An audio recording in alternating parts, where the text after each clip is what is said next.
Yeah, I think we can start with Clara if you are there already.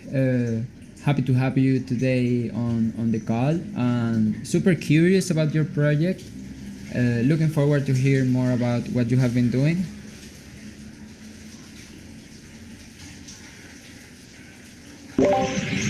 Sure, thank you for having me, guys. And I think this is quite linked with what Trix was just talking about, like coordination, collaboration, and just like positive sum games. I'm going to frame this. Hopefully, like you see my screen.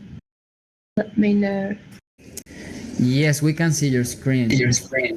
Okay, awesome. So yeah, I'm going to frame it on the coordination level that is happening already, like in real life, let's say, and then how from these organizational structures that are happening, in this case, like in the housing communities, how we can just like take this knowledge to bring it to the Web3 space, and also give you a hint of the experience of managing and also leading dOrg for the last year and something else since I joined the cooperative of workers, we could say, but this DAO of Web3 developers that is building like super cool stuff. So I'll kickstart this.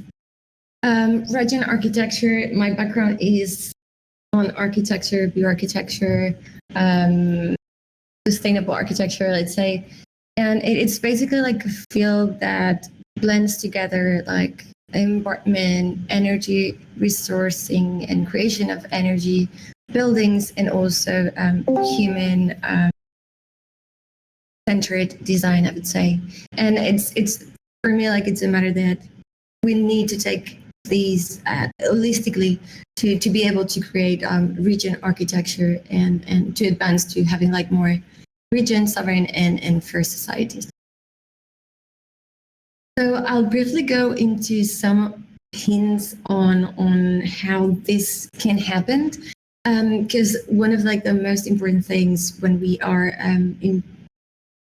intervening in the space is getting to know the climate, like so orientation, rain, winds. It's important to just get the most of what is there, the resources that are there, and this is how like housing changes from one climate to the other. From there, like study the soil, the water, topography, vegetation, shades. I'll go fast to be able to talk more about the coordination layer here. And then it's also like really important to take into account what are the traditional architecture stuff going on, because that's knowledge that has been iterated for centuries and that it is strategically already sustainable, energetically efficient, and also built with materials that are local and in a super tight budget.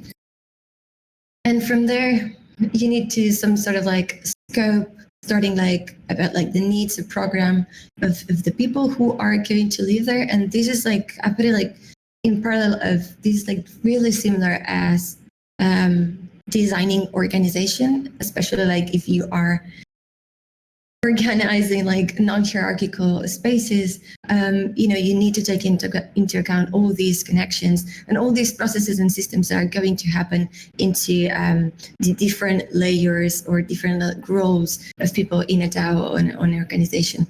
At a space level, this is some sort of like similar, and this is like at least how I start designing spaces for people, and taking into account as well just not only the relations but only like also like the connections you want to make people have, and also like we were talking about like inter-community engagement, right? Like what are the behaviors that you want to trick into some certain spaces, and I'm sure like you can translate all this into how we are creating spaces online, right? Into our DAOs to kickstart communities, kickstart engagement through people that are miles apart, they don't know each other, but still like they are in the same space for the same values. And from there is where like we start creating and shaping the space in 2D, 3D, and also in going into detail from scale 1 to maybe like a scale 100, 150. And also again, I think like these practice, this exercise, it's also relatable into how we are designing organizations and mostly how we are, tackling the different levels at organizations, right? Because like if we are managing DAOs, if we are part of a DAO, we need this capacity of zooming in and out to specific problems to just go into like very much detail, but then have the ability to see the bigger picture and where are the areas that need most of our expertise maybe, or our collaboration, or our openness to kickstart those relationships there.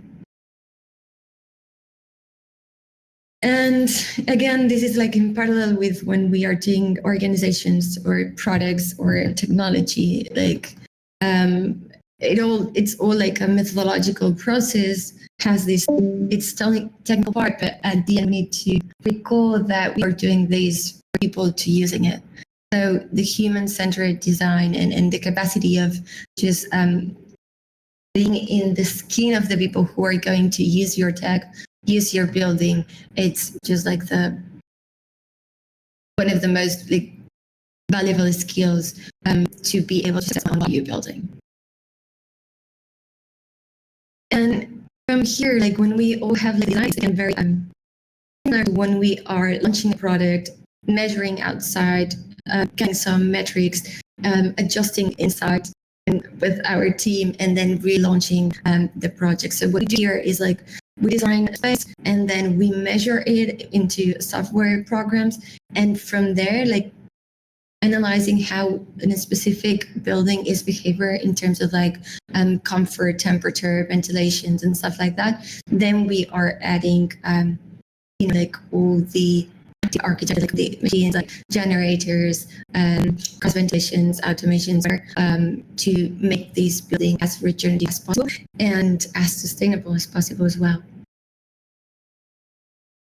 So we can say that housing could be like a regenerative tool. We understand like the power of architecture, not going into just like the physicality of the building, but just like the extension of the impact that you can have, like either in the society, but also into the environment. And I'm going to give like some examples of buildings that we did in the past. In this case, like it's a building built with rammed earth. So you can see maybe here on the walls, this with soil that was already like in the place. These are these balls inside, and then we have like these brown spaces also for giving like more comfort to people. The way that specifically this home is integrated into the existing landscape using materials that are already in the space, like in the local area, and just adjusting the home so it can behave better through this Mediterranean in this case.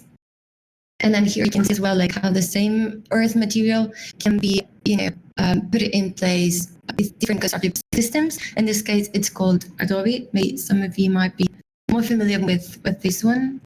And then how like a house, it's like this natural ecosystem of orchards and also like water tanks. In this case, it's also like a swimming pool that regenerates itself. We need chemicals to maintain this swimming pool, and it also creates like a its own ecosystem, nature system on the water.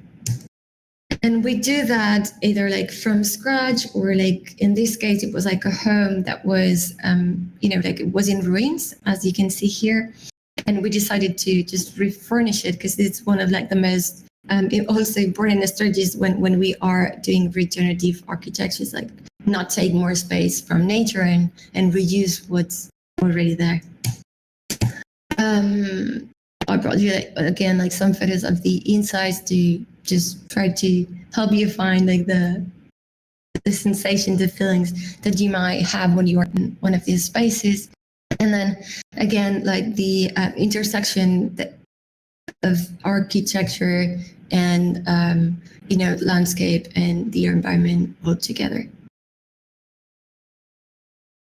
But so I started my practice doing those things, and then I've also iterated into thinking housing as a public good, since in many countries, especially Western areas, we're facing a housing crisis where salaries are stagnant, but housing prices are just skyrocketing, and this puts a whole generation into a difficult situation of having to share spaces indefinitely because you cannot afford your own space, switching homes every 3-4 years because the renting contracts are short, and then every time a contract ends, they are raising the rent double. So what we are doing is self-organizing people, or helping self-organizing people to create housing cooperatives, and that's a way of creating housing at the price of cost, with no intermediaries. And that means we need people to be on top of this process during the whole pre-construction side, construction, and then also the maintenance and the phase of connivance of the same cooperative. And in this case, what it's important, I think, we can translate to DAOs as well, is that the ownership of these cooperative buildings is retained by a legal entity, and then members who are in the cooperative sign a contract with stewardship to be able to use these spaces, these homes, for as long as they want. So with that, we are creating long-term stability. We are creating as well flexibility, because you are the one that decides when to leave the space and not you being kicked off by somebody else. And then we are also ensuring long-term price stability, because since it's a collective that comes together to provide themselves for housing at the price cost, it's also ensuring on their cooperative covenant that wouldn't be speculative after after years. Another one, again, this is the same case, same structure in terms of legal entities, ownership, governance, and stuff like that. Well, in this case, is if you are familiar with cooperative, you'll see that it's one board, one member usually. So that's what into the ownership and governance processes, and that we can in-house that give way more space for innovation. But in this case, instead of building from scratch, here we are using all this abandoned building that was in a city center of a small village nearby where I live, to provide 3 social housing apartments to the community, which, even if it's small, for a village that has less than 2,000 people, that's a huge milestone and huge mindset change on the people of the community as well. And if we scale that, so if we see these small experiments that are happening, not only in my local area, that are happening all over the Europe, also United States, Canada. There are countries like Uruguay who are one of the most rich and expanded networks of housing cooperatives, or even India. In Goa, we have also huge amounts of housing cooperatives. If we are able to scale that, we are able as well to provide a network of post-based network of housing, and that means that as Fundación Prius is doing in my local area, they are doing it. So what the structure here, the legal structure here is there's a foundation, and under the foundation there are 6-7 different cooperative projects that are independent in terms of ownership, governance, and also treasury management, but they are all under the same umbrella of the foundation. And this legal entity, what it does is ensures that these properties are going to be locked outside the speculative market, even after the lives of the people who just kickstart these projects. So in the long run, this is a huge breakthrough into creating part of the real estate market that could be outside of the speculation rules and could provide long-term price stability and affordability to people, but also management of lands and regenerative practice, knowledge interconnection, and also exchange of best practices between different collectives working in nearby areas. or not nearby. I mean, it could be also at a global scale. And some of these challenges that these projects have is, like I was saying, they have like limited ownership and governance innovation. As per law, it's one person, one vote. Access to funding is difficult. Usually we have to go through ethical banks, because just regular banks don't recognize collectives to like a mortgage, for example. There are tons of issues on coordination, because it takes time, and by non-taxity, which also adds a little bit of friction here. The whole process it's quite long. You have to find people, find a place, get the money, put the legal structures in place, and then there's the construction and furnishing times. So to scale this and accelerate, that's why, like in 2019, I got into the rabbit hole of blockchain, and then that's when I discovered like DAOs and participated in some hackathons on how to create DAO templates for co-housing project, and ended up being a DAO, which is called dOrg, from Decentralized Organization, which was like the first DAO registered in the US in 2019. It's a collective. Currently, we have around like 65 members, but we are around like 120 members inside the DAO. We've been served more than 100 clients. And we've generated more than this. Actually, like I need to update it. Like just a proposal to updating our website just passed this week. But we've been able to generate more than $10 million in on-chain revenue with $0 rates. So that means bootstrapped. And what it's important to me, and one of the reasons that I joined dOrg, is because it's like a workers cooperative. And what that means is like the organization is run and owned by their own members. This is our focus. If we want to, create regenerative communities with money, and basically like most of the time money comes from ownership. So it's really important that, as Trix was saying, like changing the mindset of people into the cooperative principles and the collaborative mindset that comes along with cooperative. So talk for ages. I don't see right now like if there are like any questions. Maybe I stop here, like some of the brands that we've served so fast so far. Maybe I stop to see if there are like some questions on, or you guys want to know more about like how do we organize ourselves.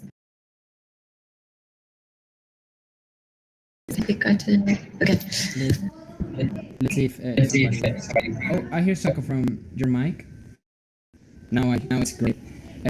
Well, I don't see anybody coming up with questions. I wanted to add that it was clear to me about what region architecture is, thanks to your explanation. And I really like the purpose of this architecture. And hearing you today got me thinking about a time I was trying to explain what is Game B on Spanish to a friend, who, after having a what the fuck moment, he told me that our modern houses are like Game A, and that we should live on different shapes of houses aligned with what region architecture concept is about.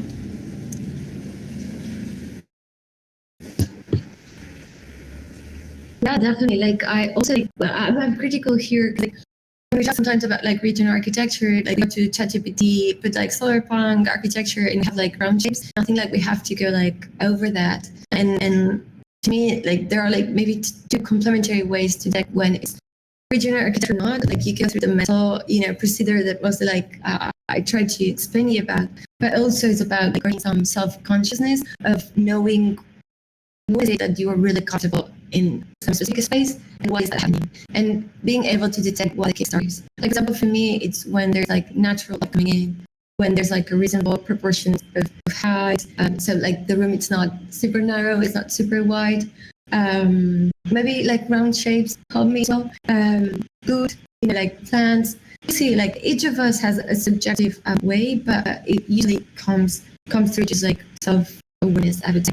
But I'm also sort of like, because sometimes we go through, okay, let's put everything in green, and then boom, we have it. And we need to some sort of like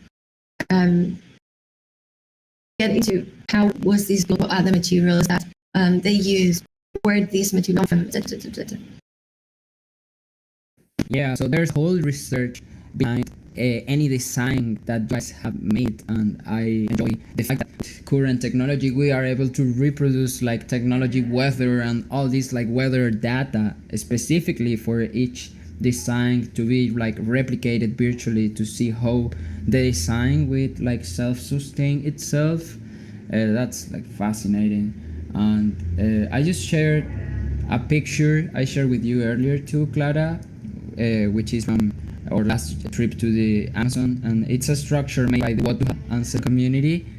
And what is beautiful about this structure is their full philosophy and tradition is involving chant, the chant of the grandfather. So if you see the structure, it looks like hall, like theater hall, and it's made with that purpose.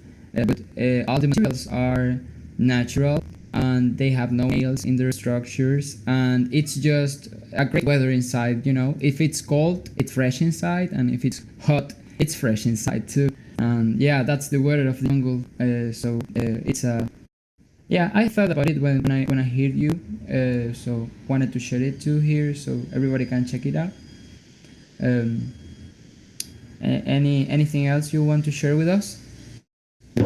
Yeah, maybe I give like a couple of hints on the organization structure of dOrg, because picking up from Trix, I think it's also being to be nice to say like it's a bit more about like how we structure ourselves.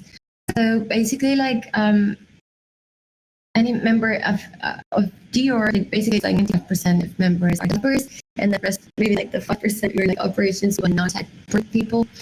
What we do is like as we are a nation, so every client that knocks at the door, we organize a dedicated team, and as a team we can conceptually connect a sub-DAO, to be honest, because they all have like their own safe treasury, multi-sig, and they organize themselves as when they want to do the payment structures, the things, what are the channels that they're going to organize, and then the ownership and governance at dOrg is related to how much value you provide. So basically, like that's the difference with the traditional like cooperative model is usually there's like a payment that you need to do, right, to be part of that cooperative, and that payment gives you the entry to governance power as well.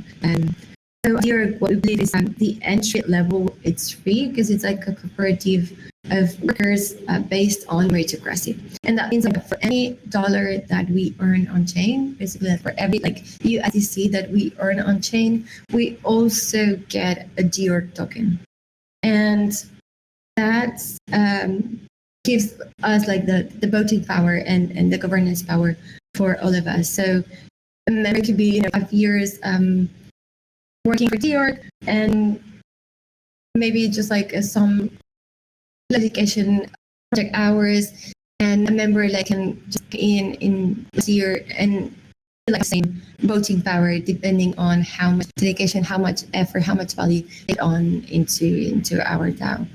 So I think like that's also like really powerful in terms of like how these could change the way we distribute wealth into the world, because actually like our DAO has like more than 22 nationalities. So that's really powerful in terms of like money distribution, wealth distribution, and the opportunities to equal opportunities for people around the globe.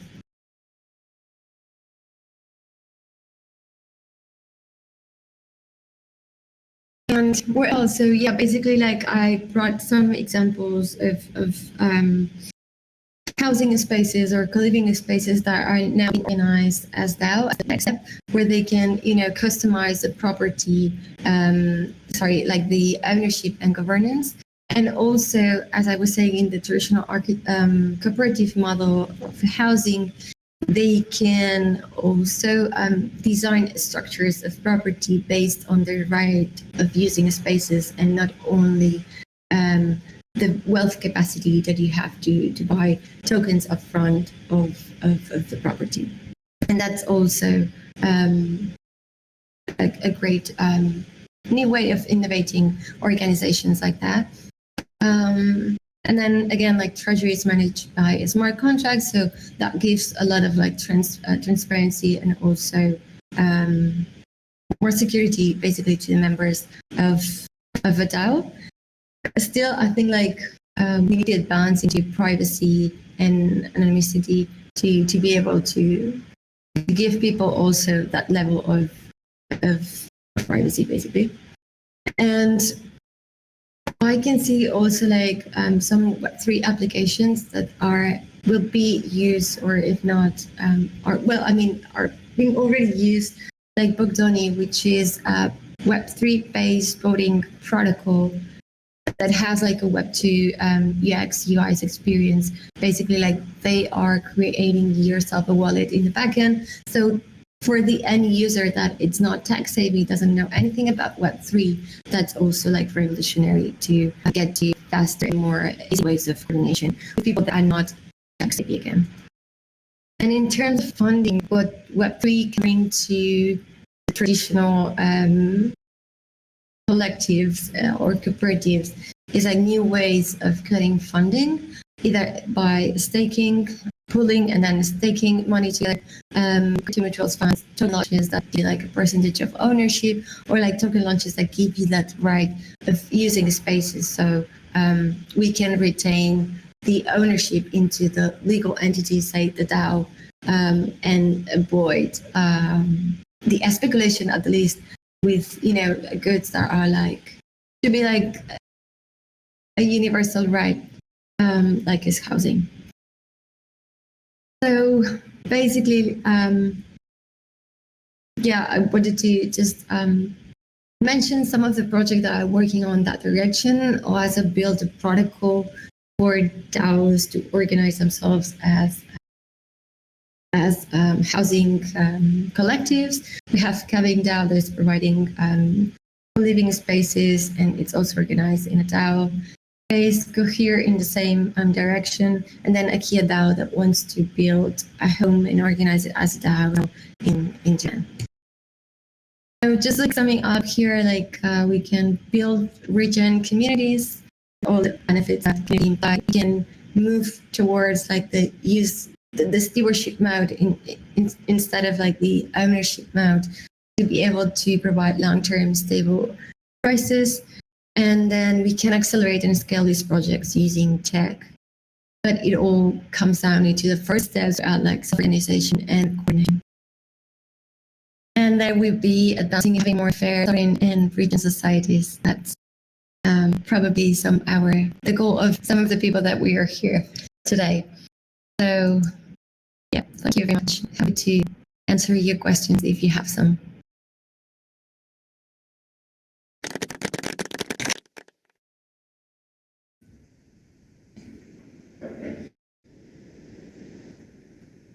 Okay, I see it. Aligned to what you shared today, is Cohere active yet? I thought they weren't.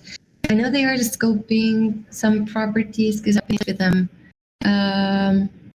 And probably they already like started some projects in Guatemala and Ecuador so far, if I'm not wrong. And also, if I'm not wrong, I think they launched some sort of token for the community, where for early adopters. You can check on their website, actually.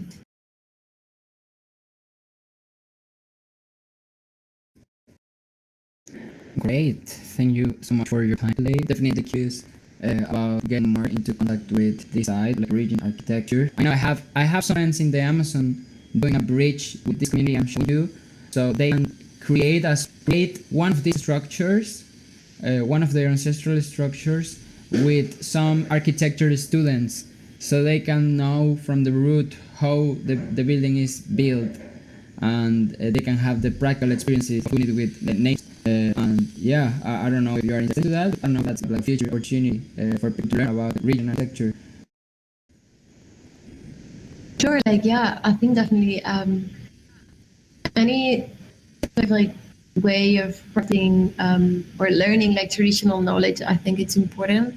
Just like not lose that very valuable treasure that we all have and we are losing. So definitely I say a way to go, and especially like when I was the architecture school, it was very important to get out of our minds and put all in practice and get our hands and build ourselves homes and stuff like that. So yeah, they have like a great experience on that.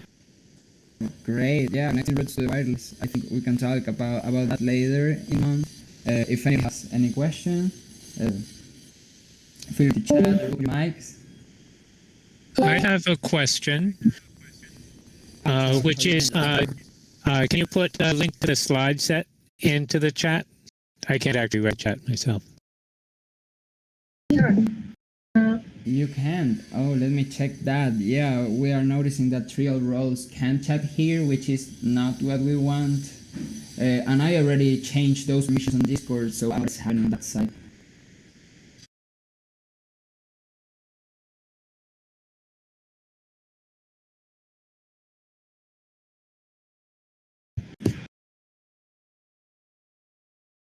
I don't know if you can text now, Chuck.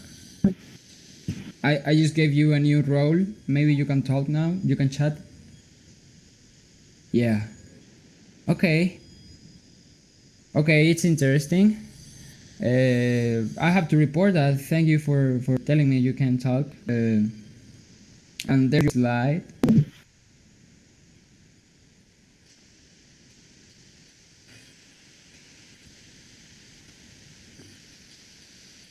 So great.